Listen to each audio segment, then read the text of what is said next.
JK Yadav Films present. Presented by Albina Recording Studio, Simrao.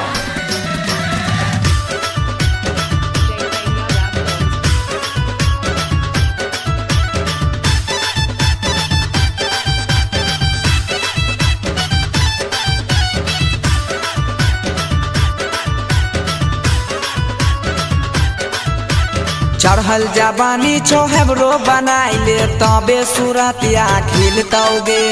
चढ़ल जवानी छोहबरो बनाइले तबे सूरतिया खिलतौगे। भोला बाबा के जलवा चढ़ाबे निमन दुल्हा मिलतौगे। भोला बाबा के जलवा चढ़ाबे निमन दुल्हा मिलतौगे।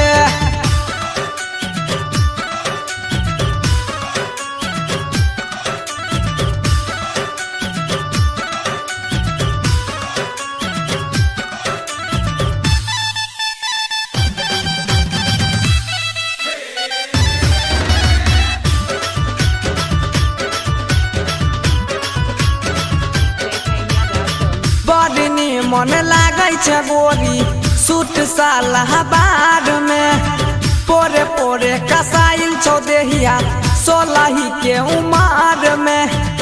सोलही के उमार में बड़नी मन लागै छै गोरी सूट सालाबाद में पोरे पोरे कसाइल छौ देहिया सोलही के उमार में। छेना के रसनियन गाड़ी के गोरी धाई के टपसी न गिलतौगे। छेना के रसनियन गाड़ी के गोरी धाई के टपसी न गिलतौगे। भोला बाबा के जलवा चढ़ाबे निमन दुल्हा मिलतौगे।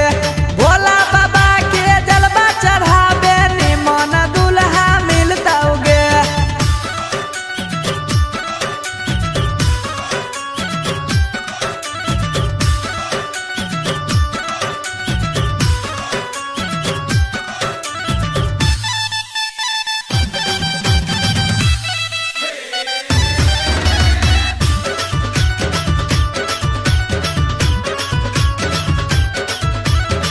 पहले पहले कके सुमारी करी है दिल से पुकार गे।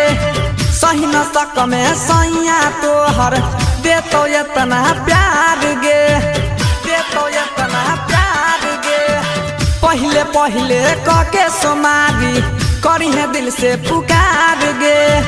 सही न सक में सैया तोहर देतो इतना प्यार गे। छेना के रसनियन गाड़ी के गोरी धाई के टपसी न गिलतौगे। छेना के रसनियन गाड़ी के गोरी धाई के टपसी न गिलतौगे। भोला बाबा के जलवा चढ़ाबे निमन दुल्हा मिलतौगे। भोला बाबा के जलवा चढ़ाबे निमन दुल्हा मिलतौगे।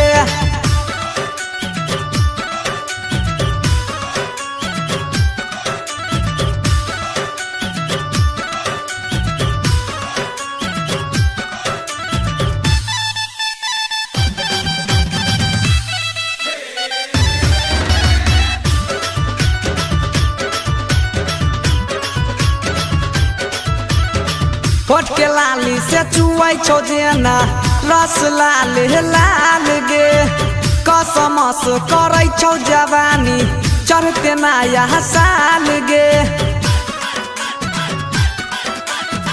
होठ के लाली से चुआई छौ जेना रस लाल लाल गे।